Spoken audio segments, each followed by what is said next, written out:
Bienvenido a estas charlas dominicales. Estas son charlas que ofrezco de 12 a 13 horas los domingos para poder introducirnos un poco más en los fundamentos esenciales de la naturaleza humana. Es un tema bastante interesante de compartir en familia y espero que puedan participar en el próximo domingo. Todo acto se debe a la razón que lo declara y justifica necesario. Si todo acto se justifica en la razón que lo declara necesario, todas las cosas tienen una razón de ser. Y el arte tendría también una razón de ser.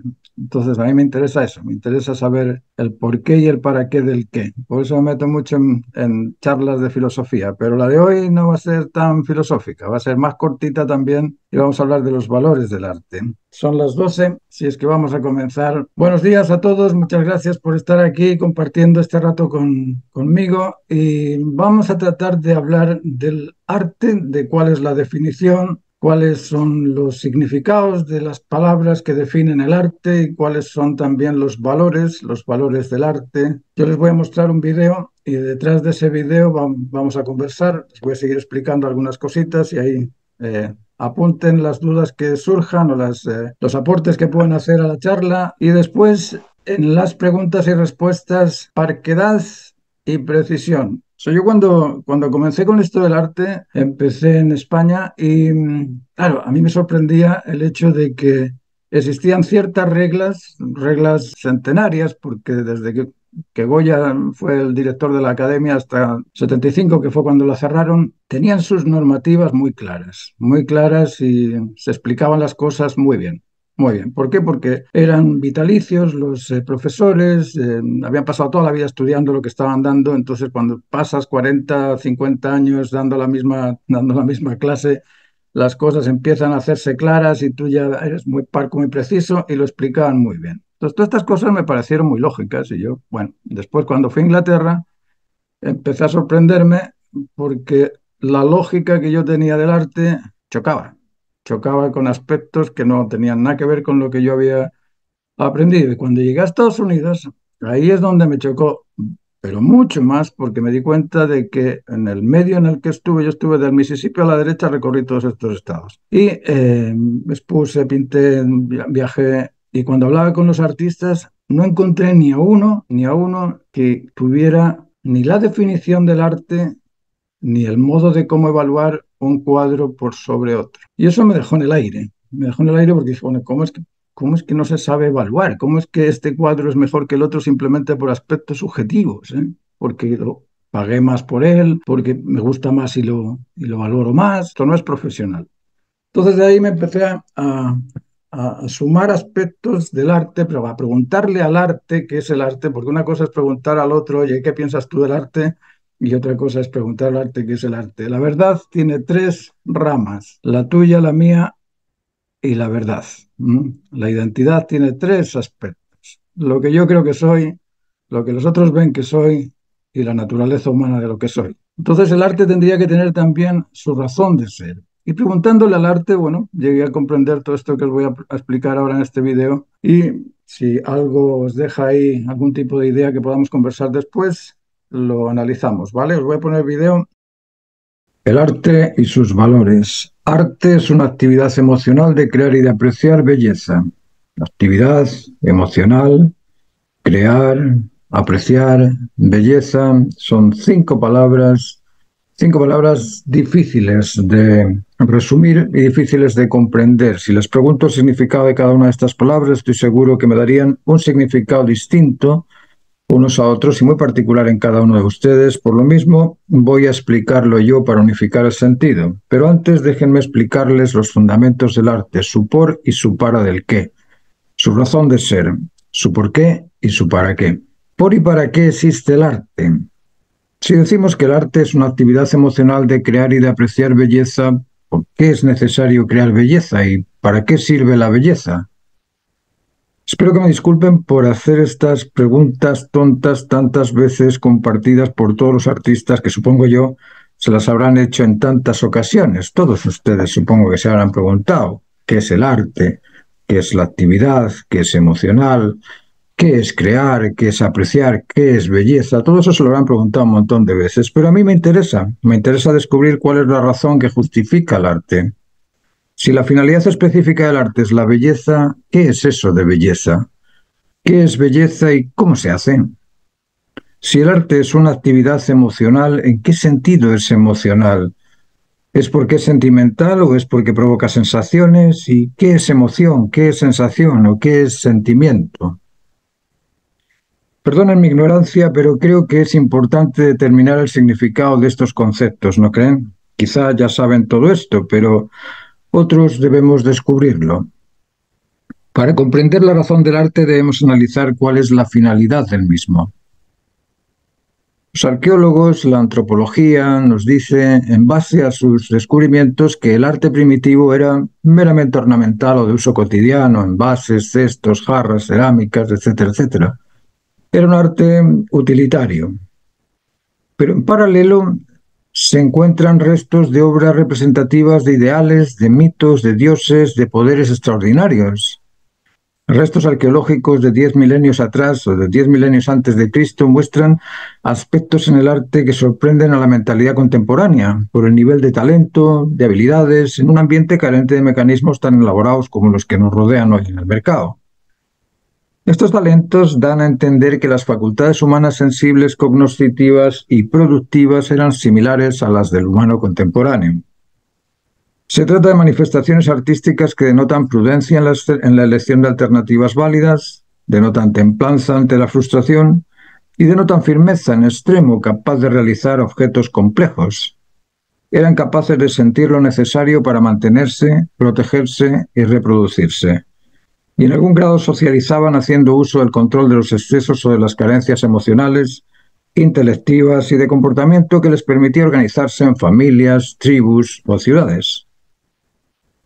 Aquí vemos que hace 10.000 años o 10.000 años antes de Cristo ya tenían una noción de la armonía, una noción de la belleza casi contemporánea. El poder extraordinario era un atractivo para los artistas del Paleolítico. El poder de los bisontes, la velocidad de las gacelas, la resistencia del asno, todas estas cosas eran representadas en sus paredes por el poder que contenían. Y el antepasado, mientras descansaba en su periodo invernal, idealizaba los animales necesarios para alimentarse, quizá con la idea de apoderarse de sus cuerpos o simplemente por el placer de sentirse capaz de reproducir sus formas y actitudes.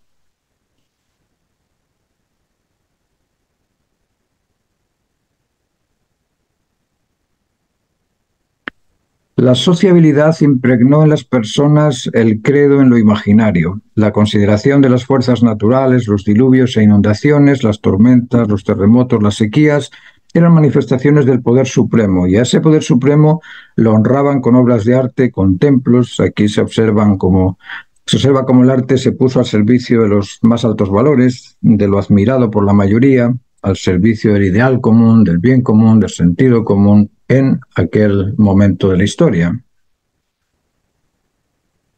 Se erigieron templos a diversas divinidades imaginarias. Los valores fueron intuidos, pero sin comprenderlos. La necesidad originaria de la lealtad y fidelidad a los valores absolutos obligó a buscar algo supremo y conectivo. La conciencia original del ideal humano, del sentido común y del bien común en cada humano se oculta tras las ideas imaginarias, tras estos mitos o costumbres ajenas al ordenamiento natural, por todos ignorado. Pero todos intuían la existencia de algo supremo, sin poderlo descubrir ni comprender. El arte estaba al servicio del ideal imaginario. La sensibilidad es el máximo inyector del arte. Emoción es la capacidad sensible que nos permite captar lo necesario. Lo más necesario es el afecto vincular, y el arte conecta a las personas en la admiración de lo admirable o de lo admirado. Cuanto mayor es la calidad, comunicación y armonía en la obra de arte realizada, mayor es el grado de admiración y mayor es el interés por el contenido lectivo representado por el autor en su obra. De donde se deduce que la calidad, la comunicación y la armonía son aspectos del arte que proporcionan la admiración de los observadores. La capacidad emocional humana espera sentirse satisfecha, y la máxima satisfacción proviene de la vinculación afectiva vertical, filioparental o parentofilial, y de la vinculación afectiva horizontal fraterno-conyugal. de donde se deduce que el arte que refleja relaciones familiares es el arte con el contenido representativo más atractivo e interesante y admirado por la especie humana. Las sensaciones fuertes, los sentimientos profundos, agradables o desagradables, son siempre de interés común. Los logros heroicos, los campeones, el David de Miguel Ángel es una representación de estos sentimientos admirables. La Sagrada Familia de Gaudí, El Pensador de Rodin, el entierro de Felipe el Hermoso, todas estas obras son obras de caracterización admirable. Emoción es la capacidad sensible que nos permite captar lo necesario. El arte es necesario porque impulsa la actividad creativa. Por eso es el arte necesario, porque impulsa la necesidad creativa. Y esa actividad creativa a niveles de excelencia en la calidad denotan una cualidad artística. A niveles de importancia en la comunicación denotan una cualidad artística. Y a niveles de admiración en el beneficio del ordenado denotan una cualidad artística. Para establecer la armonía con la naturaleza. Para eso se hace el arte. Para superar la armonía de la naturaleza o para igualarla. Sensación es la estimulación nerviosa derivada del exceso de la carencia de lo normal. El exceso de cuidado deriva en la celopatía. Perdón. Sensación es la estimulación nerviosa derivada del exceso de la carencia de lo normal. El exceso de cuidado deriva en la celopatía. La carencia de seguridad produce miedo. El exceso de temperatura produce la sensación de transpirar. La carencia de temperatura produce la sensación de frío o tiritar. La carencia de alimento provoca el hambre, etcétera, etcétera. Sentimiento es el recuerdo de una sensación disfrutada o sufrida que se comparte con quienes han experimentado dicha sensación. Por ejemplo, una ceremonia de matrimonio para un hermano del novio que tiene 7 años es únicamente un festejo, no significa mucho, mientras que el mismo matrimonio del hijo para el padre del novio es muy significativo. El sentimiento de perder a un ser querido es fuerte para quien perdió su vínculo afectivo, mientras que para quien nunca tuvo esa experiencia, la misma situación tiene un significado distinto. El arte transmite sentimientos, el David inspira al heroísmo, el pensador a pensar, la Sagrada Familia a lograrlo, y el entierro a sentir pena, etcétera, etcétera.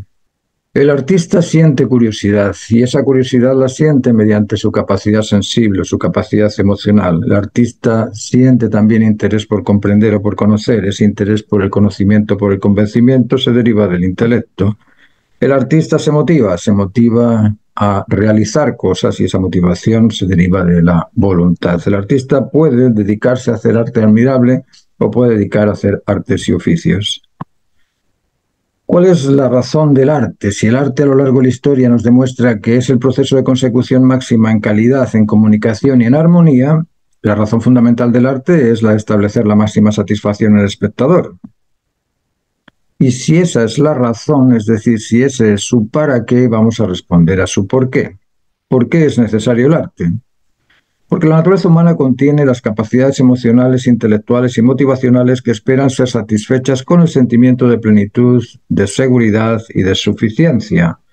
La voluntad busca y espera el máximo cumplimiento del deber y el deber máximo en cualquier tarea es la calidad. El intelecto busca y espera el convencimiento de la máxima razón justa y la máxima razón se deriva de la comprensión del por qué y del para qué del qué. Y la emoción busca y espera el afecto vincular máximo en la unidad completa conectiva y ese sentimiento se logra mediante el establecimiento de la plenitud admirable. Ahora que sabemos el por y el para el arte, ¿qué es el arte? El arte es la actividad emocional de crear y de apreciar belleza. Vamos a explicar estas 5 palabritas.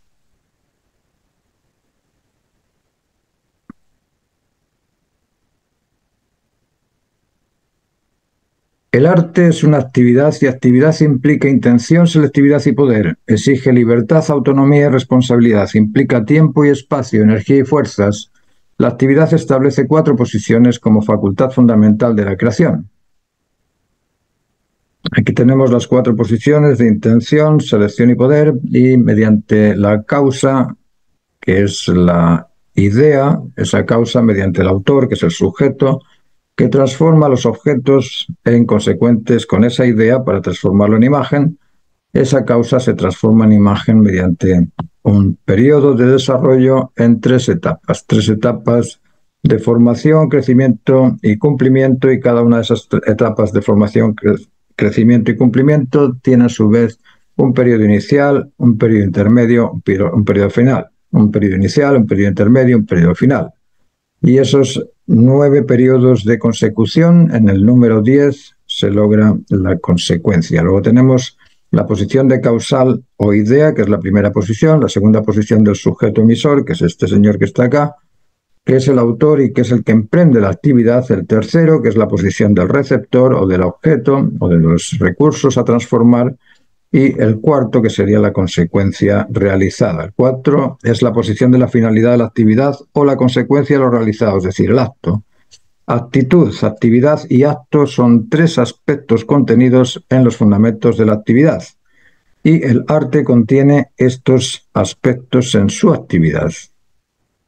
El arte es una actividad emocional. La emoción es la capacidad sensible que nos permite captar lo necesario, y lo máximo necesario es el ideal común, el sentido común y el bien común.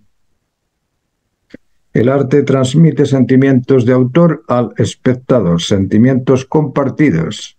De no ser compartidos, no llegan ni son recibidos y se pierde la condición emocional del arte. Decimos que el arte es una actividad de crear, y crear es la transformación de una cosa en otra. Así como se transforma la idea en imagen, se transforma también el gusano en mariposa. Para transformar algo distinto es necesario el uso de libertad. Libertad es la capacidad de optar por lo que beneficia siempre a todo, porque lo que beneficia siempre a todo no perjudica nunca nada. Este tipo de libertad conduce a los máximos valores de plenitud, justicia y cumplimiento del máximo deber en calidad, en comunicación y en armonía. Decimos que el arte es una actividad emocional de crear y de apreciar. ¿Y qué es apreciar? Apreciar es dar o recibir el valor del observado. Apreciar es evaluar, distinguir diferencias, discernir de entre una cosa y otra, el conocimiento de la razón que las distingue. Eso es apreciar, reconocer el conocimiento de la razón que las distingue. Observar no necesariamente reconoce el conocimiento consciente del observado. No todo lo que se mira se ve. El arte es una actividad emocional de crear y apreciar belleza. ¿Y qué es belleza? Belleza es la cualidad contenida en el objeto que satisface, convence y beneficia al sujeto que lo aprecia. La belleza no está, la belleza se establece en la correlatividad, correspondencia y concordancia entre un sujeto que aprecia y un objeto apreciado. Existen distintas intensidades de valor proporcionales a la intensidad del aprecio existente. Apreciar el Mundial de Fútbol retribuye más en la conquista de su satisfacción que un partido del domingo. ¿Cuáles son los valores del arte? ¿Cómo podemos diferenciar un cuadro de otro y decir que este vale más que el otro? ¿Cuáles son esos valores que debe un profesional evaluar? El primero es el valor temático. Un tema universal trascendente superior en atractivo a un tema cotidiano e intranscendente. El segundo es el valor compositivo. Una composición en ideas, escenografía, primer plano, segundo plano, etcétera, la ambientación, el protagonista, los secundarios, todo eso es importante, y es también importante que se ordenen en imagen sobre el soporte en equilibrio. Es más interesante una composición cuando tiene estos dos elementos que una composición sin escenografía lectiva y desequilibrada. El valor gráfico. Una representación gráfica precisa y diestra es más atractiva que una representación formal torpe y cuidadosa. Valor tonal. La representación del volumen y el juego de contrastes duros y blandos es de mayor interés que una representación blanda o quemada en sus tonos. Valor cromático. La riqueza en matices y el uso de gamas de colores que establecen la armonía es más interesante que los colores primarios, fuertes y saturados. Valor técnico es el conocimiento del oficio tradicional junto con el aporte particular del autor. Eso es más interesante que la experimentación autodidacta sin depurar. Y valor armónico de comunicación y de calidad. El máximo nivel de estos tres aspectos marca la distinción en la admiración de la obra realizada. A mayor contenido de calidad, comunicación y armonía, mayor es el atractivo, el interés y la motivación establecida por esa obra.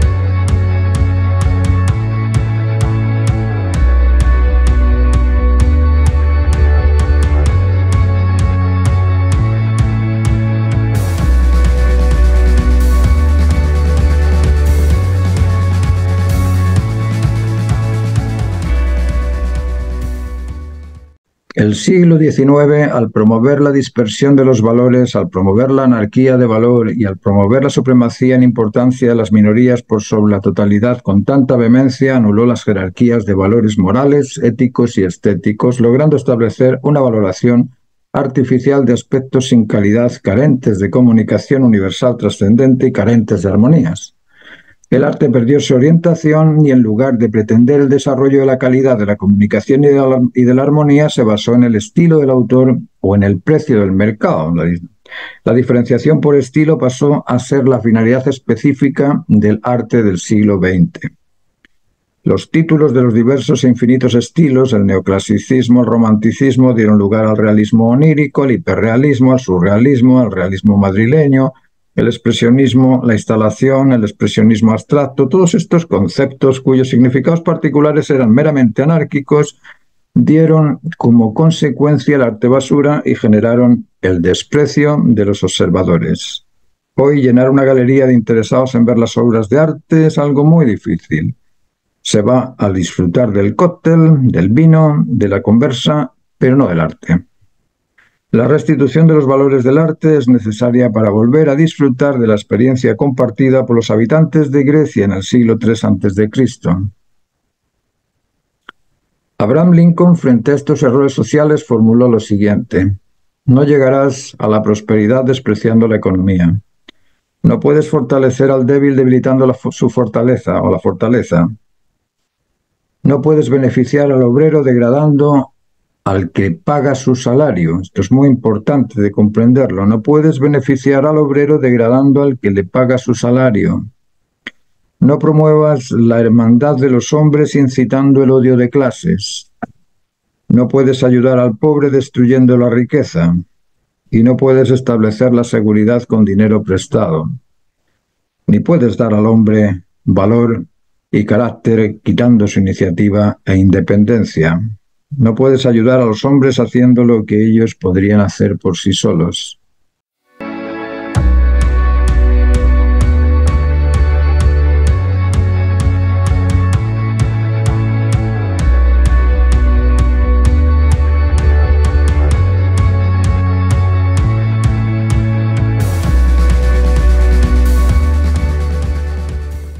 Bueno, ya hemos visto un poco de la transición del arte del siglo XVIII al siglo XXI, y el arte iba buscando, siglos atrás, iba buscando el desarrollo de esos tres aspectos que os comento siempre en clase: de la calidad, de la comunicación y de la armonía. Cualquier cuadro que sea armónico va a terminar en la pared, siendo armónico, aunque no tenga calidad, pero por ser armónico se cuelga en la pared, se observa, se admira. Hay muchos cuadros que son armónicos, que no tienen un procedimiento técnico adecuado, pero que son armónicos y quedan en el museo.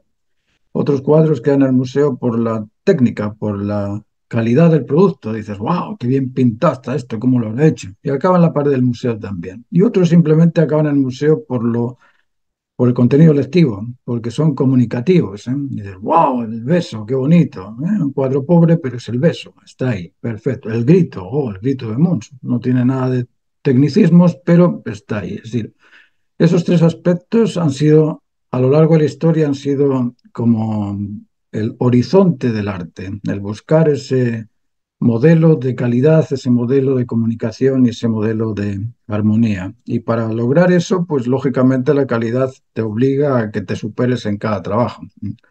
En San Fernando, para entrar, había que superar al dibujo del curso anterior. Claro, eso era discriminación. Para los socialistas era discriminar. ¿Por qué?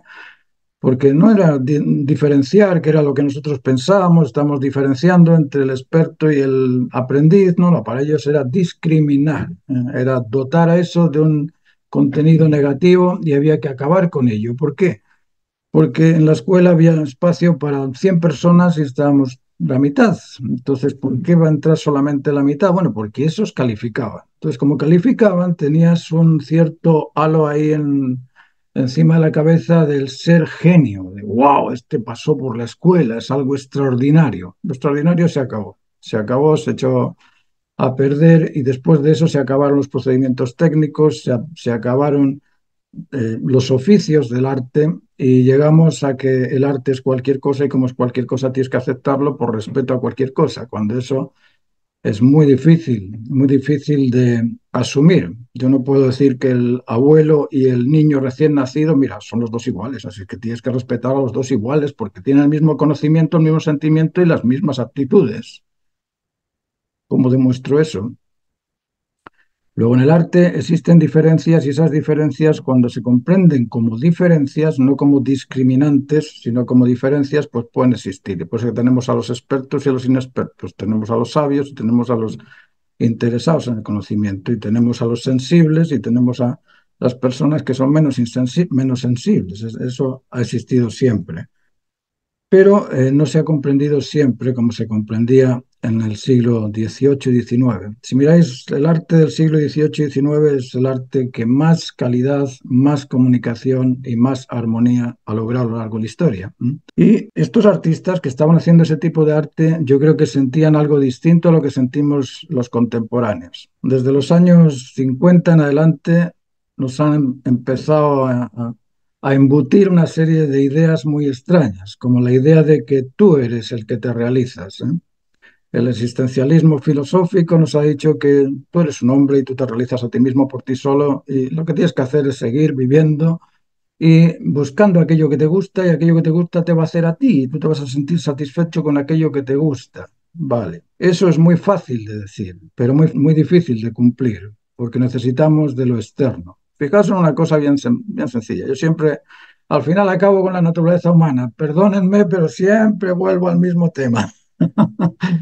La naturaleza humana es un compuesto dual trinitario, es decir, nosotros somos uno dual trinitario. La dualidad nuestra es que tenemos mente y cuerpo. Y con el cuerpo nosotros nos comunicamos con el ambiente. Tenemos los cinco sentidos y los cinco sentidos nos permiten ver, oír, tocar, oler, gustar. Con esos cinco sentidos nos comunicamos con el ambiente, pero tenemos cinco facultades internas en la mente. Tenemos la facultad de ser libres, autónomos y responsables. Y fijaos lo que hace la libertad. Bueno, fijaos en los sentidos primero. ¿Conocéis algún sentido que esté hecho para el interior? La vista está hecha para mirarnos para adentro, el olfato está hecho para olernos para adentro, el gusto está hecho para vomitar, para degustarlo de dentro, el tacto está hecho para tocarnos adentro. No, los cinco sentidos están hechos para percibir de lo exterior. Y para eso tienes que entregarte a lo exterior. Y esa voluntad de entrega debe ser incondicional, porque si no, no recibes, ¿eh? Ahora vamos con las cinco facultades mentales. A ver, somos libres, autónomos y responsables. Esa es la primera facultad que tenemos, que es la facultad que nos diferencia de los animales. La libertad es la capacidad de optar por aquello que beneficia siempre a todos, porque aquello que beneficia siempre a todos no perjudica nunca nada. Es decir, la libertad está hecha para el otro. Anda, yo pensé que estaba hecha para mí. La autonomía es la capacidad de razonar el juicio justo. ¿Y de dónde sacas el juicio justo? De la comparación con lo otro. Chunta, resulta que la autonomía es para lo otro, la inteligencia es para lo otro. Yo pensé que la inteligencia era para mí. La voluntad es la capacidad de captar lo necesario y retribuir con lo adecuado. Pero lo necesario y lo adecuado está fuera también. Eso a nivel de la primera facultad. La segunda facultad es que somos sensibles, cognitivos y productivos. Y la sensibilidad, que es la capacidad de captar lo necesario de fuera. Yo capto lo necesario de, ay, tengo hambre. ¿Por qué? Porque existe el alimento. Uy, vi el chocolate, qué rico me voy a comer. Está fuera el alimento. Es decir, las capacidades, tanto la capacidad emocional, intelectual como conductual, son para el exterior. Y además de eso tenemos las virtudes de la prudencia, firmeza y templanza. ¿La prudencia para qué? La prudencia para la toma de decisiones y las tomas de decisiones para hacer algo para afuera, ¿eh? Está hecho para el exterior. La templanza, ¿con quién me voy a templar? ¿Conmigo mismo? No, me voy a templar con Joaquín cuando hablo con él y Joaquín me dice que sí y yo le digo que no. Entonces ahí me voy a templar y Joaquín se va a templar conmigo, pero la templanza está hecha para afuera, ¿no es cierto? ¿Y la firmeza para qué es? Para hacer algo y terminarlo. Es decir, si os fijáis, las facultades están hechas para el exterior, el aparato sensorial está hecho para el exterior, pero pensamos que las ideas vienen de nosotros y las ideas vienen de la estimulación. ¿Y qué es lo que nos estimula? Lo externo. Lo externo es lo que nos estimula. Fuimos a Europa Pablo empezó a ver los cuadros de Rembrandt, de Rubens, de estos, viene porque vio los cuadros de fuera inspirado a crear, pero tuvo que ver los cuadros de fuera para inspirarse a crear. Es decir, las facultades, como os decía, tenemos 5 tipos de facultades: la libertad, autonomía y responsabilidad es una, la sensibilidad, la inteligencia y la voluntad es otra, las virtudes de la prudencia, firmeza y templanza es otra, los instintos de protección, conservación y reproducción. ¿Para qué están los instintos? ¿Son para adentro o son para afuera? ¿El instinto de protección de qué nos protege? Del peligro externo. ¿El instinto de mantenimiento de qué nos mantiene? De el cobijo, la hidratación y la alimentación que vienen de fuera. Yo me alimento con el alimento de fuera, no me alimento con el alimento dentro. Me hidrato con el agua que está fuera, no con el agua que está dentro. Y el celo, que es otra de las facultades que tenemos, es un celo emocional, intelectual y conductual. ¿Y el celo para qué está? Para protegernos de los excesos y de las carencias en lo que hacemos, en el actual, en la actividad. Fijaos qué curioso. Todo lo que nosotros llamamos natural, todo lo que creemos ser, se nutre en base a lo exterior. Cuando la persona piensa de ese modo, encuentra sentido a las cosas. Pero cuando piensas, no, es que yo soy artista, me voy a meter en el rincón, voy a ser un marginal, me voy a quedar en la pared, me voy a emborrachar, voy a estar salpicando pintura por aquí y por allá y voy a ser un astro del arte. Está muy equivocado, muy equivocado. ¿Por qué? Porque si el artista no se entrega a la naturaleza del humano, el humano en su naturaleza lo va a rechazar. Este tipo de arte contemporáneo, claro, es bonito, sí, sí, empezó a lavarnos el coco con que un niño haciendo una raya es tan artista como Rubens, sí, bueno, vale. Y nosotros por respeto, que es otro término mal usado, porque respeto es la inspiración que surge de un bien supremo. A mí me surge el respeto cuando miro la Sagrada Familia, me quedo con la boca abierta. ¡Wow! Eso sí que es para respetarlo. Pero respetar a un idiota que me está insultando, que voy a respetarlo, si me está insultando, me está agrediendo, eso es respetar, eso es ser negligente, eso es ser negligente. Estos términos que nos han venido sembrando en la conciencia a lo largo de estos años, tenemos que aprender a sacarlos y a decir, bueno, ¿por qué estoy yo? ¿Por lo que tiene sentido o por lo que no tiene sentido? El sentido común depende del ideal común y el ideal común va a depender del bien común. Entonces, si buscamos eso, vamos a poder desarrollar un arte de calidad, un arte comunicativo que comunique cosas agradables, porque yo no voy al cine a salir del cine diciendo qué peste película, oye, qué cosa más mala. No, uno no va al cine para eso, no va al cine para decir, wow, qué interesante, oye, fíjate qué guión, fíjate qué composiciones, qué color, oye, qué maravilla, ¿eh? El arte es para estimular la naturaleza humana, no es para degradarla. Y la mayoría de los artistas contemporáneos hoy en día viven gracias a la degradación del arte. ¿Y por qué viven gracias a la degradación del arte? Porque los artistas nos callamos. El silencio en la historia ha sido el causante de un montón de problemas.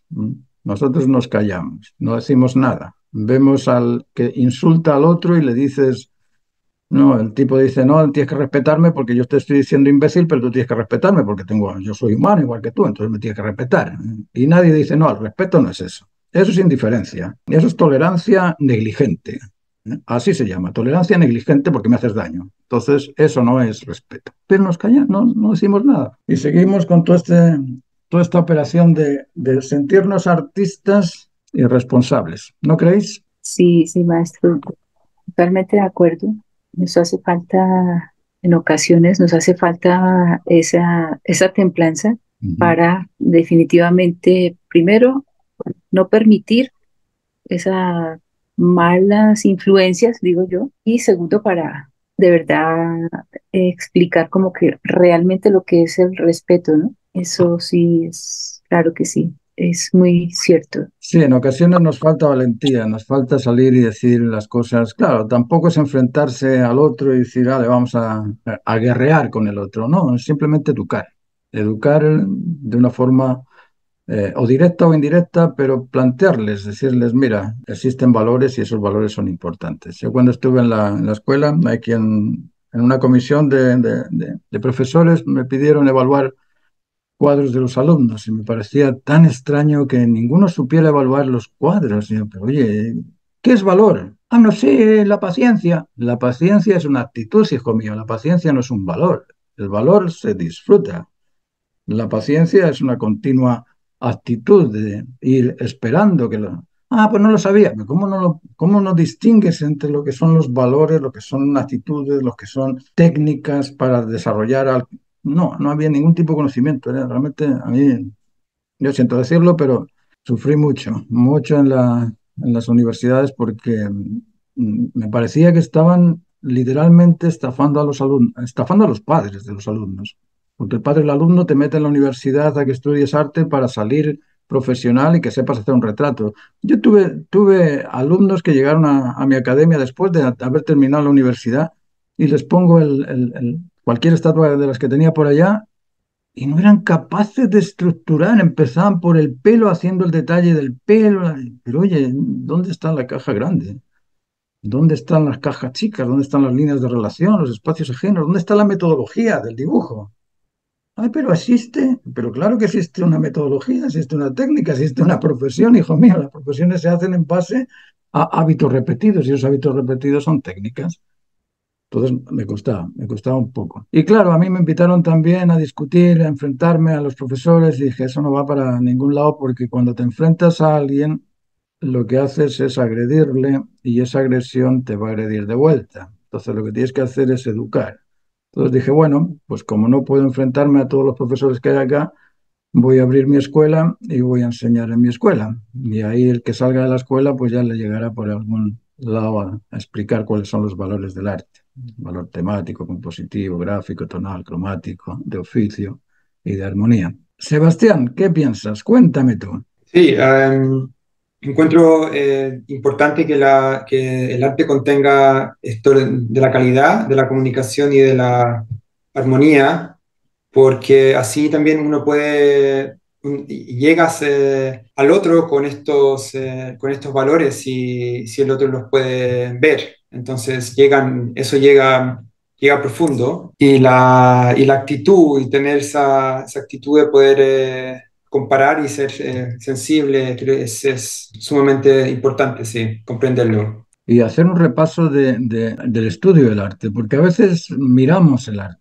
Lo miramos con los ojos, con el aparato sensorial, no con el aparato sensitivo. El aparato sensitivo es el que va a analizar. Cuando hablamos de aprecio, estamos haciendo hincapié en la comparación para discernir, para saber que este arte tiene esto y este otro arte tiene lo otro. Si empezamos a analizar el arte temáticamente hablando, bueno, va a haber temas que son muy importantes, que son trascendentes, que te llegan al corazón, como el cuadro este del entierro de Felipe el Hermoso. Ese cuadro está en el Museo del Prado, pero estuvimos un montón de horas mirando ese cuadro porque es impresionante. Es impresionante porque te transmite esas sensaciones del entierro, de la pérdida de alguien, de la misma sensación de la expresión de la cara de la mujer, que claro, en las fotos no se ve, porque las fotos te dan un tamaño chiquitito, pero ese cuadro tiene, yo qué sé, 4 por 6 o 4 por 5 metros, o sea, es bastante grande. Entonces, cuando estás ahí frente a esa imagen, dices, wow, el arte en realidad transmite esos sentimientos, no emociones. Las emociones no se transmiten, los intelectos no se transmiten, la voluntad no se transmite.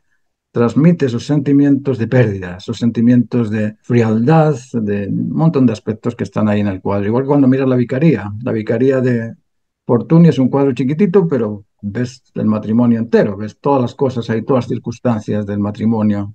Y claro, analizar los cuadros, como te digo, es distinto de ir a mirarlos. Mirarlos y pasas por encima de uno y te acuerdas de la imagen, pero no sabes lo que ves. Y para comparar a veces tienes que preguntarte. Es muy difícil descubrir cosas si no te interrogas a ti mismo. Si no dices, bueno, ¿qué es lo que yo creo de esto? ¿Es eso cierto? Pero la investigación es el único camino del desarrollo intelectual. No hay otro. Si el intelecto no investiga, no sirve de nada. Simplemente crees.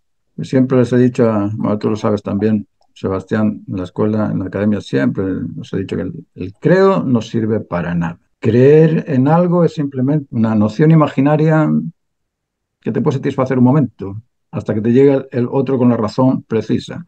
Creer que el arte es cualquier cosa, bueno, te puede satisfacer mientras no sabes qué es el arte, pero cuando venga la razón, wow, la razón te deja al margen.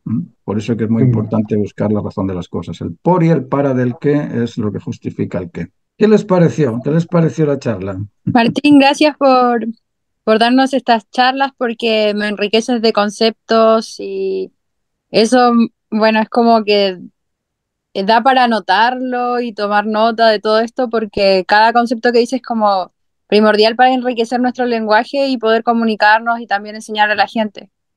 Así es, Daniela, así es. Y es muy importante el precisar.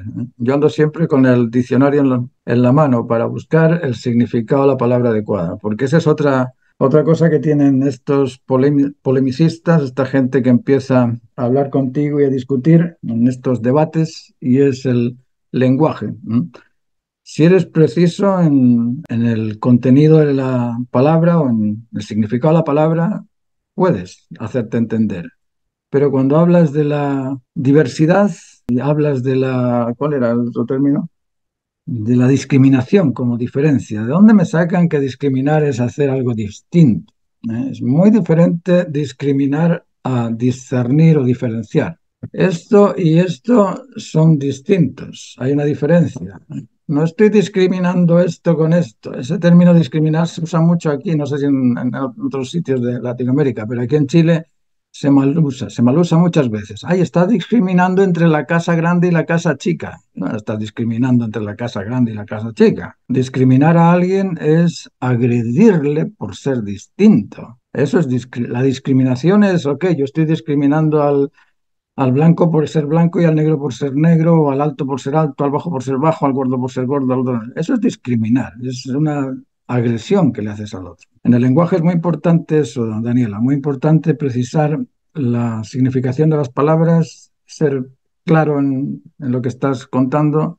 Yo por eso que os hago las charlas primero escritas porque no quiero que se me vaya un tema, es decir, lo escribimos, lo leemos juntos y de ahí después vamos precisando las cosas. Yo os agradezco a vosotros porque a través de vosotros aprendo yo. Si no es por los alumnos, yo no tendría capacidad de tener tantas dudas como las dudas que me proponen los alumnos. ¿Os habéis dado cuenta de cuando uno da clases empiezan a surgir dudas que no tenías? Viene un alumno y te dice, bueno, ¿por qué la calidad? Anda, nunca me he dado cuenta. ¿Por qué la calidad? ¿Por qué será la calidad? Empiezas a darle vueltas. Es que tenemos voluntad y la voluntad busca satisfacerse con la máxima. Wow! De ahí viene la. Cualquier opinión del otro va a ser siempre, si se toma bien, si se toma con el debido proceso. Ahora, si uno simplemente está defendiendo su criterio porque sí, porque tiene que defenderlo, pues así no se aprende. Esto, Martín, de lo sensible, lo cognitivo y lo productivo. Lo cognitivo se refiere a, ¿cuál es el término de lo cognitivo? Lo que tú conoces, las cosas que tú observas mediante los Claro. sentidos. Mira, los sentidos son los transformadores interconectores, por llamarlo de alguna manera. El sentido conecta la actividad eléctrica del exterior con bueno, a través del tálamo nos llega al hipotálamo y la amígdala es la que discierne y de ahí lo dejamos ahí dentro de nuestro supuesto cerebro. Yo os he explicado muchas veces que el cerebro no contiene ni la razón, ni la sensación, ni la conciencia. Todo eso está en el campo electromagnético que está al exterior nuestro, pero nosotros somos receptores de ese campo electromagnético o de ese campo protoconsciencia que le llamo yo. Por eso que os decía que todo lo que hacemos está orientado hacia el exterior. ¿De dónde percibimos las cosas? Percibimos las cosas del campo, de lo que ocurre alrededor. Yo miro el árbol y veo colores. ¡Wow! Me llegan los colores y el cerebro hace la transmisión de eso y lo transforma en un árbol y un árbol verde. El verde y el árbol son nociones de contenido que tengo, que tengo como prototipos dentro de mi conciencia, no dentro de mi cerebro, dentro de mi conciencia, y esa conciencia va a determinar que es un árbol y se va a quedar con ese conocimiento. Pero para que ese conocimiento llegue a ser guardado en la memoria, yo tengo que evaluarlo. ¿Y quién lo evalúa? El celo. Mediante la amígdala. La amígdala es la propiedad física o es el receptor físico del celo. El celo va a decir, ¿Es o no es? El cero es el servidor custodio de la unidad. Y la unidad inteligente, como lo quieras llamar, no sé qué término puede ser más preciso, pero esa unidad se logra mediante la evaluación. Claro. Y eso Ok. motiva. Una vez que tú conoces algo, motiva. ¿Motiva a qué? Motiva a analizarlo, motiva a investigarlo, motiva a crearlo, motiva a beneficiarte de ello. Decir, con este árbol puedo hacer una mesa. Oh, vale. Pero te motiva el reconocimiento de las cosas. ¿Qué pasa cuando no reconoces las cosas? ¿Te motivas? ¿Qué pasa cuando te dan un susto? ¿Te motiva a hacer algo? Claro. Cuando No, no se reconocen las cosas, te escapas, te vas, te pierdes, no quieres estar frente a aquello que no reconoces. El reconocimiento es muy importante y la recognición tiene que ver con la comparación entre el criterio y el significado, o lo que decimos la noción de claro. prototipo y la memoria adquirida, claro. Pero todo eso Cognitivo. es lo que Claro. hablamos ahí en las clases de Sí, filosofía. sí. Claro, claro. Criterio y significado. Claro. Sí. Otra cosa sobre el arte es esto, que a veces la gente piensa que el arte es pintar y nada más. No sé si habéis escuchado, Leonardo da Vinci escribió algún libro, me parece que sí. Tapies escribió algún libro, me parece que sí. Miró escribió algún, parece que sí. ¿Por qué los artistas escriben? ¿Por qué los artistas filosofan? Porque Claro. el arte no es solamente una tarea de estirar la mano y graficar formas. El arte, como os digo, es un sistema de desarrollo humano. Yo no puedo hacer temas trascendentes y universales si no conozco la naturaleza humana. Así de simple. Porque ¿qué sería trascendente? ¿Cómo pintarías la Sagrada Familia sin comprender la naturaleza humana? ¿Qué es la familia? Entonces, es muy importante comprender la naturaleza humana para poder distinguir y diferenciar y decir, no, la familia son 18. En la familia constituida son 18. Pero Martín, ¿qué dices? Bueno, yo nací de 7, esperando cumplir con los 18, pero nací de 7. ¿Cómo que naciste de 7? Bueno, mis padres, los de mi madre, 2 y 2 son 4, mi padre y mi madre, 5, 6, y yo que nací son 7. Y nadie puede nacer si no se establece de 7 involucrados en el afecto vincular. Son 7 involucrados en el afecto vincular, los que crean la familia, los que originan la familia. Pero de ahí tengo que tener al menos 12 caracteres para saber las diferencias completas de las posibilidades emocionales, intelectuales y conductuales. Es decir, necesito 12 más 7, ¿cuántos son? Le quitas uno porque son 6 cuando uno evalúa, 12 y 6, 18. La familia completa son 18. ¿Por qué las torres de la Sagrada Familia tienen 18 torres? ¿Quién le inspiró a Gaudí? Es una buena, La pregunta. buen análisis, sí. Sí es. ¿Por qué tiene 18 torres la Sagrada Familia? Mm, Ahí había un señor que se llamaba Jacinto Verdaguer.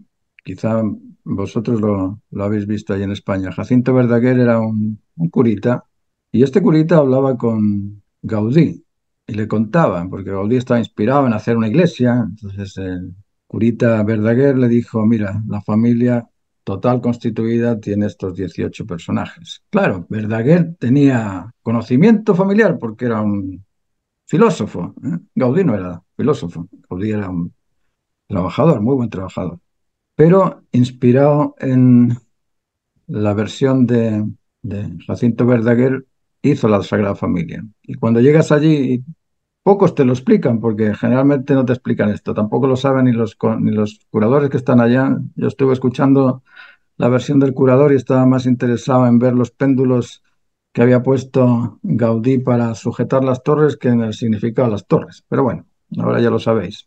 sí, a mí me interesa muchísimo y tiene un muy buen contenido. Tal vez lo que podríamos hacer es, para la próxima vez, que cada uno traiga preguntas, discutan preguntas sobre el tema anterior. Ahí Eso sí, eso es bueno, lo buena podemos idea, buena idea. Así podemos conversar un poquito, porque si no yo me aburro de tanto hablar.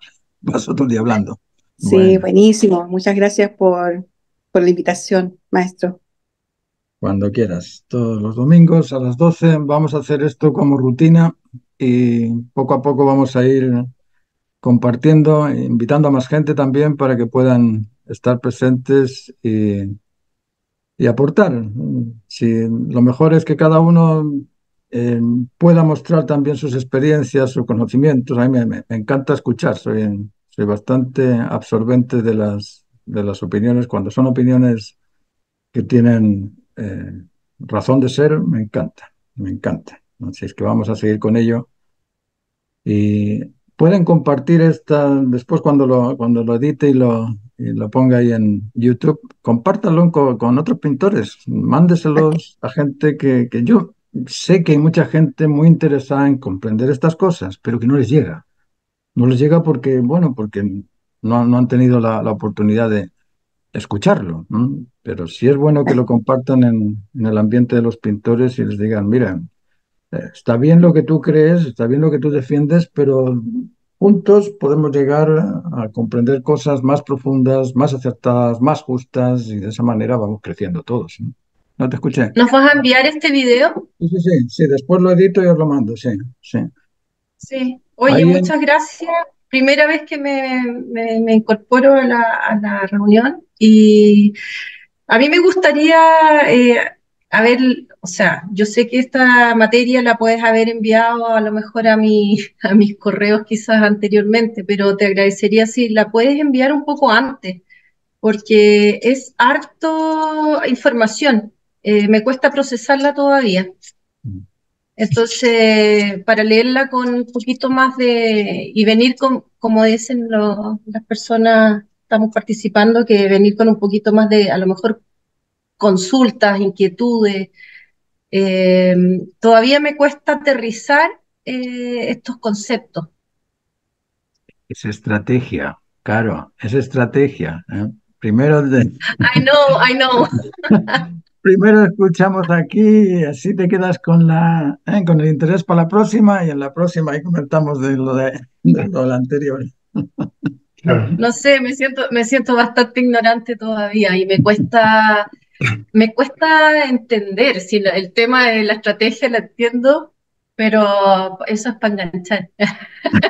Claro. Pero a mí me cuesta todavía, me siento bastante ignorante y a lo mejor soy de más lenta absorción, por así decirlo. Entonces, ahí necesito masticar mucho más para entender primero lo que estamos conversando.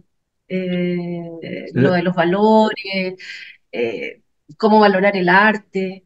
Todavía estoy en pañales, digámoslo así. No sé cómo está el resto, a lo mejor ya están mucho más avanzados con todas las charlas que han tenido.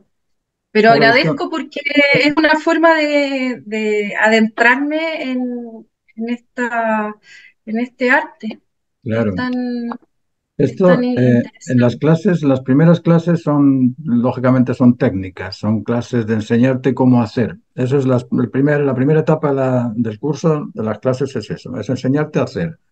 Después vamos poniendo teoría y práctica y finalmente queda solamente en la teoría. Las últimas clases, por ejemplo, las clases que estoy teniendo con Sebastián son pura teoría, las clases que tengo con Francisco son pura teoría, es pura filosofía. Pero claro, eso llega cuando ya tienes el oficio, cuando ya has logrado hacer cosas armónicas, de calidad y lectivas, y cuando tienes esa facultad, bueno, ahora hablemos del otro, ahora hablemos de lo denso, porque uno no le puede dar al niño papas fritas hasta que no se toma los potitos Bledine. Primero son los potitos Bledine y después le ponen las chuletas, pero no no le ponen las chuletas antes de los potitos, ¿eh? Así es que Sí, poco a poco. estoy empezando a gatear todavía. Claro, El poco resto a ya a poco, lo mejor están corriendo maratones. Yo estoy ahí en el gateo, pero paso a paso. Estoy paso a paso. con paciencia y con mi ritmo. Así que Así gracias. es. Así es Y que, Caro, a saludos a terminar el todos. cuadro, que todavía te queda mucho, así es que termínalo para que esté listo la clase, Sí, ¿vale? Venga, un estoy abrazo, muchas atrasada. gracias a todos, que tengan buen domingo y ojalá Gracias. una muy buena Igual. semana.